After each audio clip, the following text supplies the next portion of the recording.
The holiday period is in the books, but we are not stopping fantasy basketball coverage. We are coming back to you guys to recap the industry pickup week 10 and where we are sitting at, what we're doing with our fantasy basketball teams going into 2024. Let's go! Jordan open.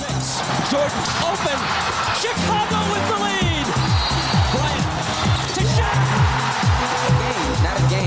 Not a game. We talking about practice. LeBron James with no regard for human life. Anything's possible.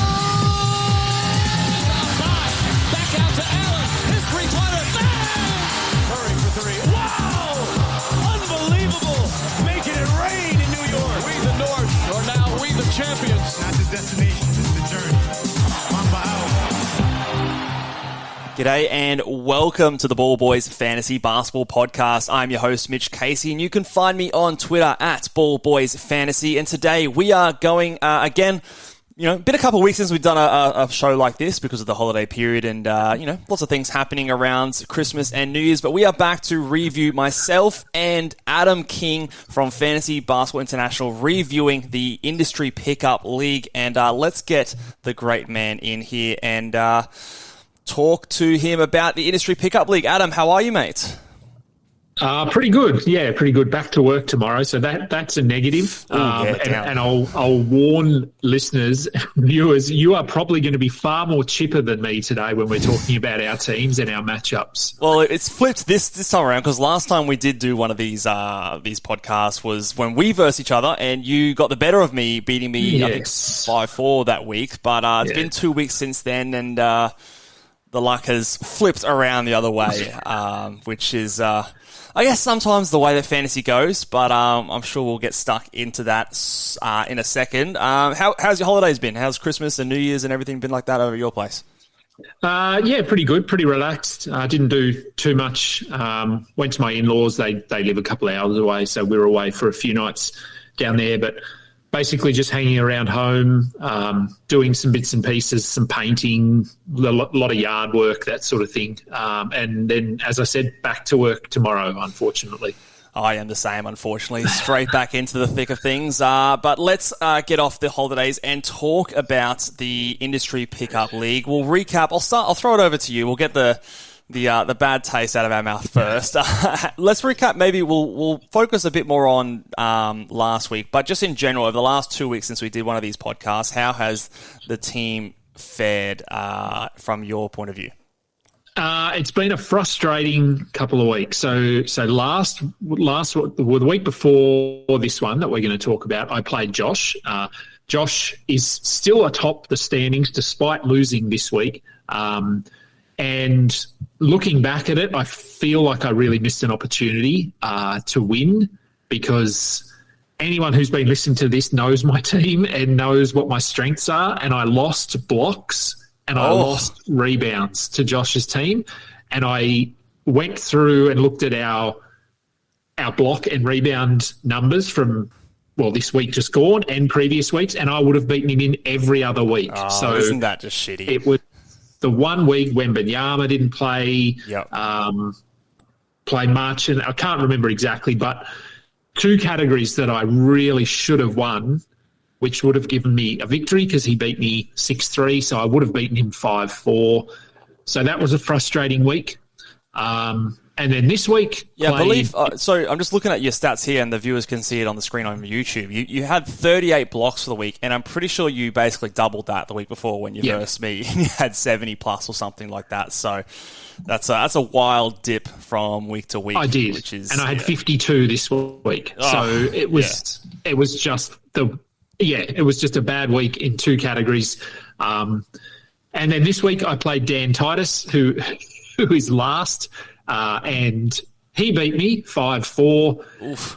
And I won my categories. So I won my field goals, I won my rebounds, I won my blocks, I won my turnovers. So the categories that I should be winning, and then steals, which is the sort of that iffy category for me. We were close for most of the week, and then he just pulled away, and I'm looking through my roster now, and for the week, DeJounte Murray got 3 steals. Jalen Johnson got 1. Wembanyama got 1. Marcus Smart was good. He got 12. Drew Holiday got 2. Josh Giddey got none. Yusuf Nurkic got none. Yep.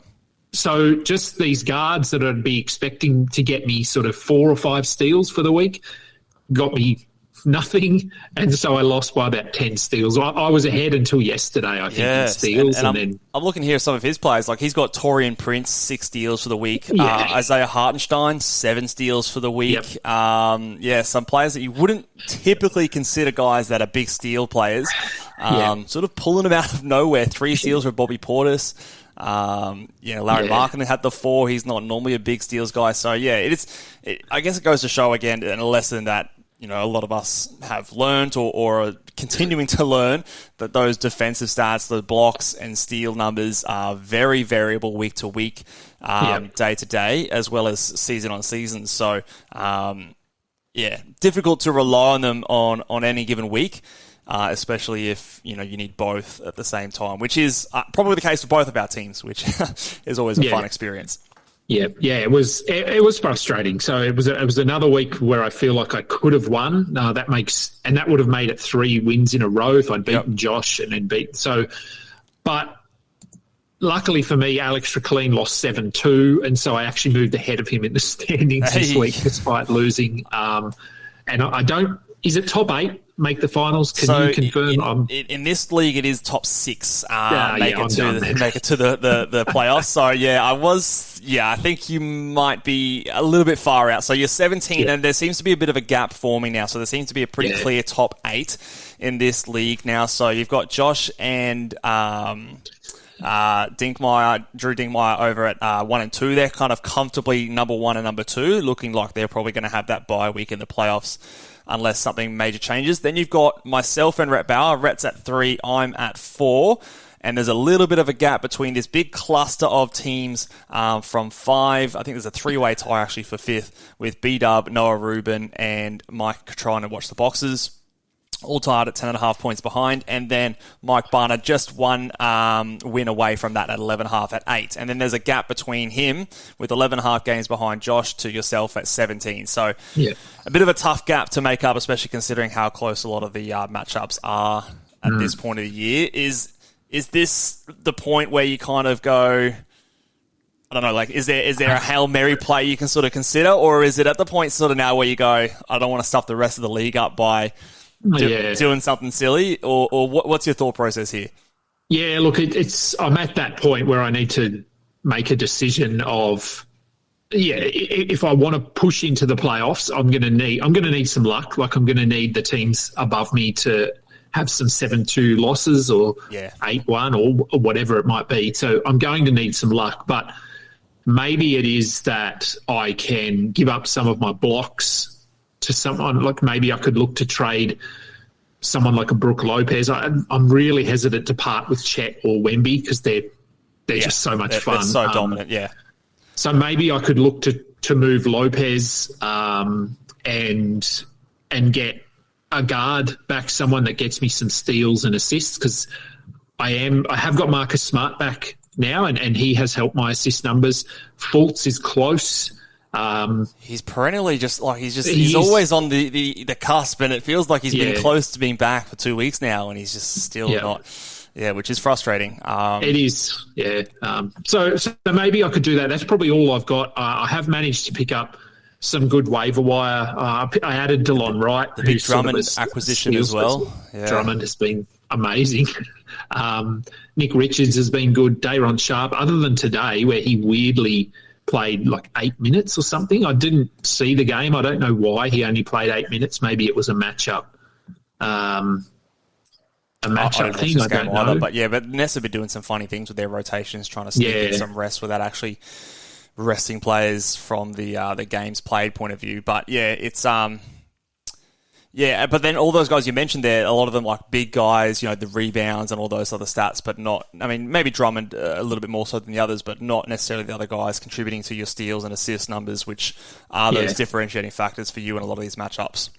Yeah, so I think that might be my play here, is that I might look to move Brook Lopez for a top 50 guard who can get me some steals and assists. So I'll go and hunt around and see who's available and who might need some blocks. Yeah. Yeah, I think that's probably the level of play that I think you're probably going to have to make. But at the same time, it will still take some luck. And I was starting to look at the standings today, and it does kind of seem like yourself, Ricklin, Alex Barutha, and Dan Titus are sort of, forming a bit of a pack down the back there where it will take something pretty special to sort of get yourself back into it. Yeah. But crazy things can happen. I've managed, so since we caught up last time and I lost to you, I did some soul searching and went back and sort of had a stern talking to with a bunch of my players. And, the theme of last time we caught up was injuries for my team. Mm-hmm. But at the moment, outside of this random Evan Mobley injury, which I got fleeced on the trade with, at least at the moment, my team more recently has been a bit more healthy, which has been a nice surprise. So I, in my most recent matchup, had a 7-2 victory over Alex Barutha, and the week before I had a 6-3 victory over B-Dub from Fantasy Basketball International. So I've at least beaten one Aussie so far this year, lost to yourself and Josh, but beat B-Dub. To reflect on that matchup first, there was a point where I was deciding on not whether I can push it to a 7-2.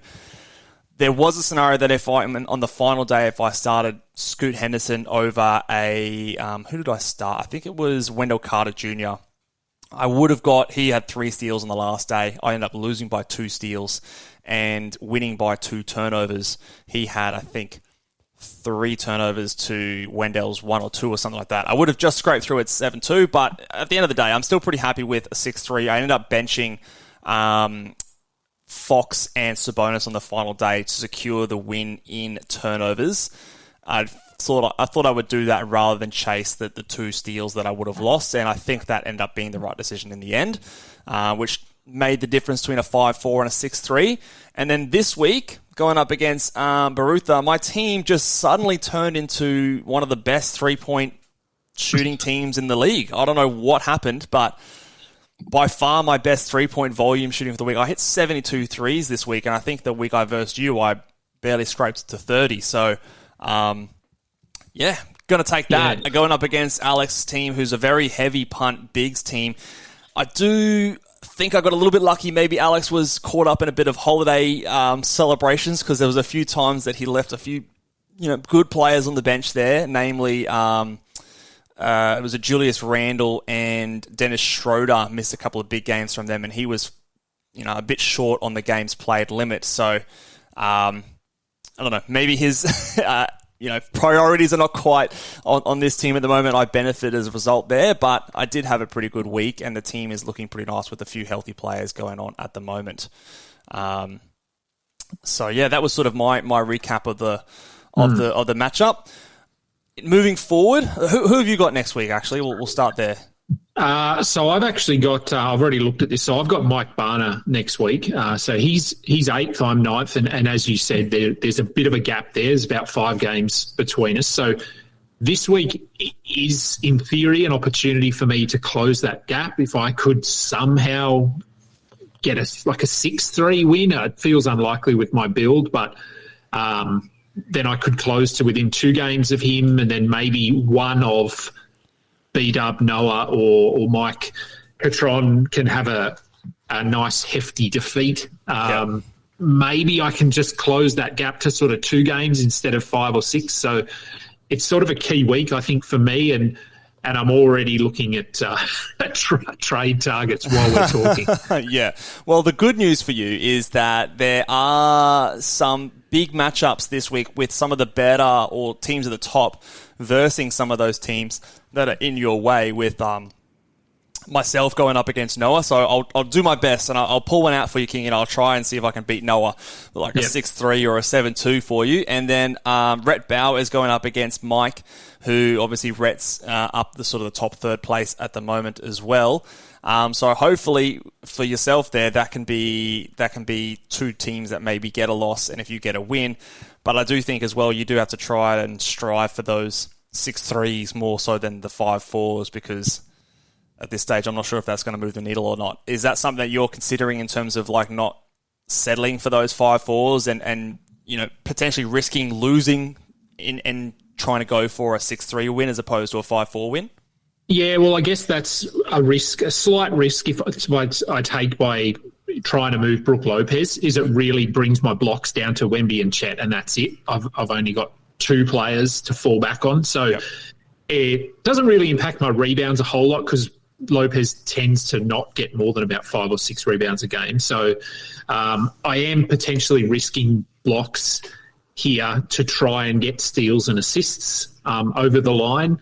Fultz being back would be nice this week, but as you said, he's been questionable or close for about 3 weeks now and still hasn't played. So, look, there's maybe a little bit of risk here, but if it can get me a 6-3 victory, then that would be nice. But given how this season's gone, I'm not confident at all. Yeah, it will be a tough bit of an uphill battle, but that does sound like the plan that's laid out in front of you, and whether or not it works out, I do think that logic stays pretty sound. As for my team, this week I'm looking ahead, and it seems as though we've got a very busy schedule in the NBA. A lot of my top-end players have 4 games, so I'm going to have to make a lot of decisions in terms of starting or benching some of my guys. So, for example, Fox, Scotty Barnes, Giannis, Sabonis, Derek Lively, all play 4 games. Players like Suggs, Bradley Beal, who's been back, finally playing decent basketball. Aaron Gordon, his team's playing 4 games. I don't know if he's back from his, dogs savaging him. I think he plays tomorrow. That was one of the weirdest injuries I think I've ever read. Randomly, I was like, "Oh, okay, that's an interesting one." But he might be back, and he has 4 games. Scoot's been playing a lot better. He's got 4 games. I've got a lot of players with 4 games. So for me, it's going to be I'm probably not going to be streaming very much this week, but more so a lot of agonizing decisions onto whether or not I play certain players. I do believe I'm going to be pretty comfortable in blocks, rebounds, field goal percentage.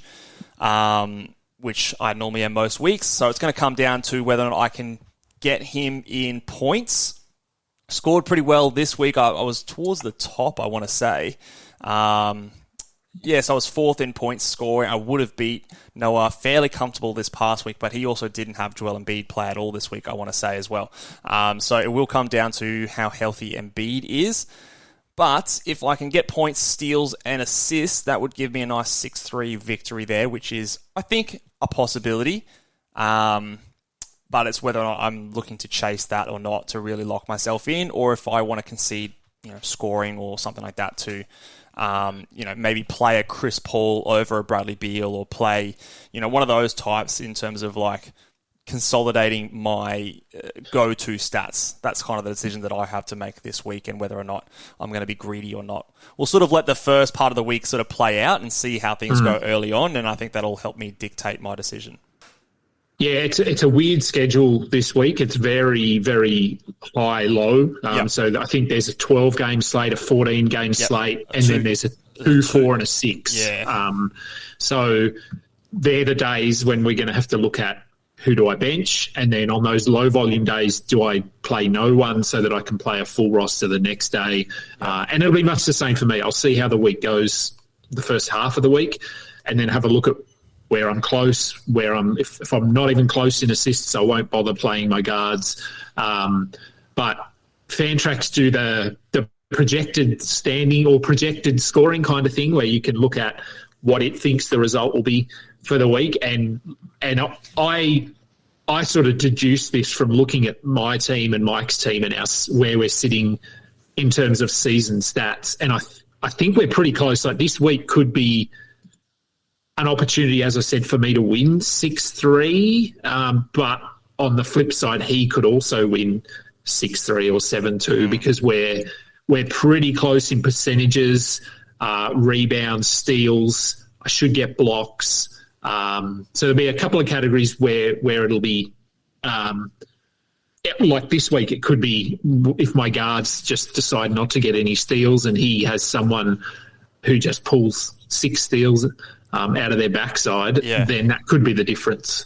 Yeah, 100%. It could be the difference. I'm just looking at Mike's team here at the moment as well, and looks pretty healthy outside of the injury to Darius Garland, who is still probably not supposed to play this week. So, Yeah, I think both pretty even from that front with him missing Garland, you missing Markel Fultz. So pretty even and fair matchup, I would say. I'd expect Drew Holiday, he's got the little red flag against you. I'd expect him to be back the next game, you would hope. I do believe the Celtics play 3 games that week, so we'll see there. Do you know any news about what's going on with Joel Embiid? Is he back as of next game?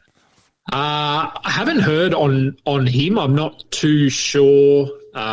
He's missed 4 straight in a row. Whether he's back, yeah. There's a few players. I know Jabari Smith has been upgraded to questionable for tomorrow, so that's an indication that he's back either tomorrow or the next game. A few players seem to be dealing with this illness that's going around and is keeping them out for multiple games. Donovan Mitchell missed almost 2 weeks, I think, a week and a half. Anthony Simons has already been ruled out for tomorrow with an illness. They're very clear on saying this is not COVID, yes. But are they just saying that because the players aren't testing? I don't even know why we need to do this thing anymore. I don't know. They're sick. All right, cool. They're sick. They're too sick to play. That's cool. We get that. But yeah, anyway, I digress. I do think, so one thing I do want to touch on before we sort of wrap it up on this one today is just sort of the value of, now that we've got sort of, 10 weeks so far into the season, especially if you're in a competitive league such as the one that we're in now with people who are all very switched on and matchups often coming down to the wire. I do want to use this moment to sort of stress the importance of, if you're by no means guaranteed to make the playoffs or anything like that in the league you're in, the importance of pushing for every single category win possible. So, for example, it's something I've been very conscious of, that even if I am going to go down, and lose a week, or if I'm pretty confident I'm going to win at least 5-4, not selling for that and still trying to stay on top of trying to make sure that I'm getting that instead of a 5-4 win, I try and push for a 6-3. If I'm going to lose, but I'm trying not to lose 3-6, I'll try and get that 4th category and make sure that I'm staying in the hunt there. And I think so far, my record is I'm probably close to 500 in terms of wins and losses. I think I've lost to maybe 3 or 4 teams so far this year. But I've had a few wins where I've won 6-3 and this last one 7-2. And I've only had 1 week where I think I've lost worse than a 4-5. So for the most part, I think that is a big part of keeping yourself afloat in a competitive league like that. That is I always get confused. Each category league. Yeah. So, it is. That's right. And in these competitive leagues, one big win can make a big difference. In another competitive league that I'm in, I was 8th coming into the week. I won 7-2 and I'm now 4th. So I've jumped way up the standings. And it's similar, as you've said, in our league. There's a bunch of teams there. So there's an opportunity for a team that's sitting 7th or Mike, for example, this week, who's 8th. If he has a big win and a couple of those teams above him have a big loss, then he could open up a sort of a 2 or a 3 game gap between him and move into 5th or 6th. So, and if another thing I'd sort of say, and this is, I guess, probably more related to leagues that are slightly less competitive, but be aware of your opposition and who you're playing, because if you're up against someone who is notorious for not setting their lineup or benching, playing the wrong players or whatever it might be, you can sneak categories. So you can have a look and go, I'm going to win these categories pretty easy. So bench some players, win turnovers, because if they're not playing players, they're obviously not going to get a lot of turnovers. So just have a sort of pay attention to what your opponent is doing, and don't always just go gung-ho and load up your roster, because there can be an advantage sometimes to bench. As you said, in that matchup where you had to win turnovers, you benched some players. Yeah. There's a difference between a 5-4 win and a 6-3 win. I still was going to win at the end of the day, but I wanted to make sure that I got that extra category point, because at the end of the season, it might be the difference between making the playoffs or not in a league like this. And I get asked on Twitter, I'm sure you do, people will say, if someone is benching players to win turnovers, is that cheating? Oh, hell no. That's no, it's part of fantasy. It's how it all works. So don't ever feel guilty or bad for doing it. No. If your opponent is not setting their lineup and it looks like you're going to have 10 more games than them, just have a look at, hey, I'm going to win these categories easily anyway. Just bench some of your sort of lower guys to try and stay competitive in turnover or percentages. It can work for percentages as well. Yeah, 100%. And especially in a week like this when we've got some, and in leagues like ours where you've got the games cap format, looking at your opponent and like I knew I was going up against Alex Barutha this week and I was going to dominate him in rebounds. Like I doubled him in rebounds this week.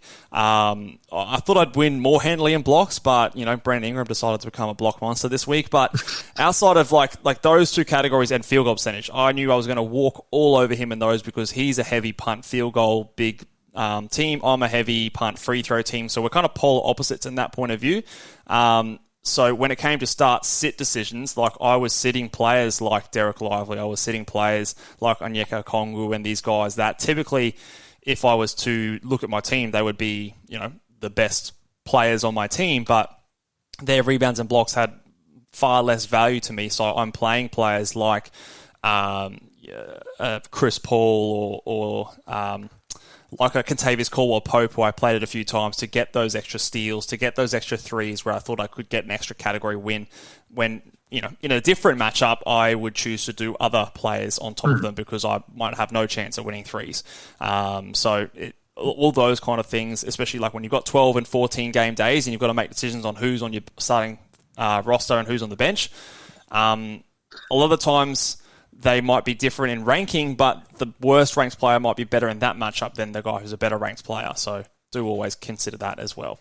Yeah, for sure. For sure. Anything else that you wanted to, any more wisdom you want to impart onto these people? Or actually, another question I'll have for you. Is there anything that you regret sitting now where you are at the moment?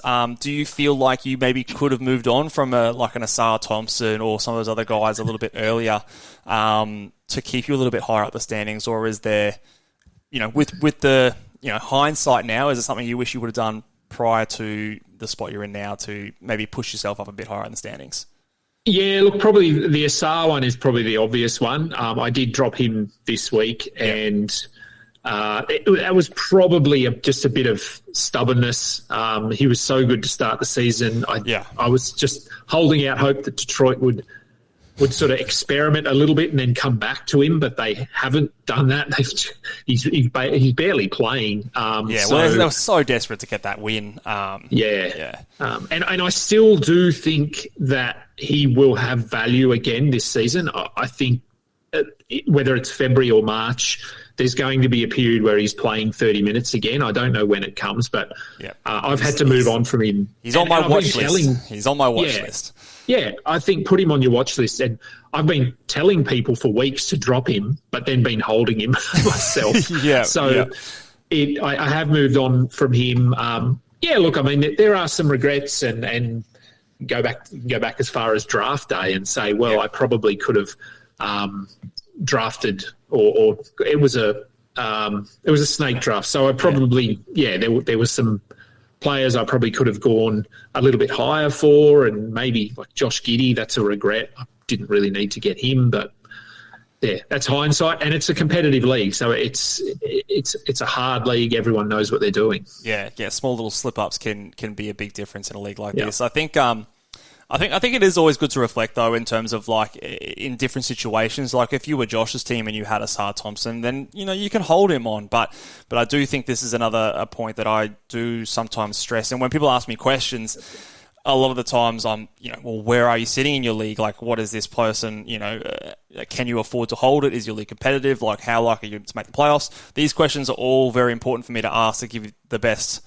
most accurate response, because in your situation, holding Asar, in my opinion, probably was something that needed to be dropped a few weeks ago. But if you're in Josh's position, you can afford to wait, and in case things flip, you haven't dropped someone who's going to be really valuable. But if you're sort of in this pack where you're fighting to make the playoffs, you can't afford to risk something completely falling apart for the chance that it comes off. Whereas if you're sitting up the top here, as one of these top two guys are, you can afford to wait on some of these guys, and that's shown by, Josh picking up a player like Jordan Poole, whereas, you and I probably weren't considering adding him when he was dropped because it was just a bit risky and we needed that immediate certain production right now.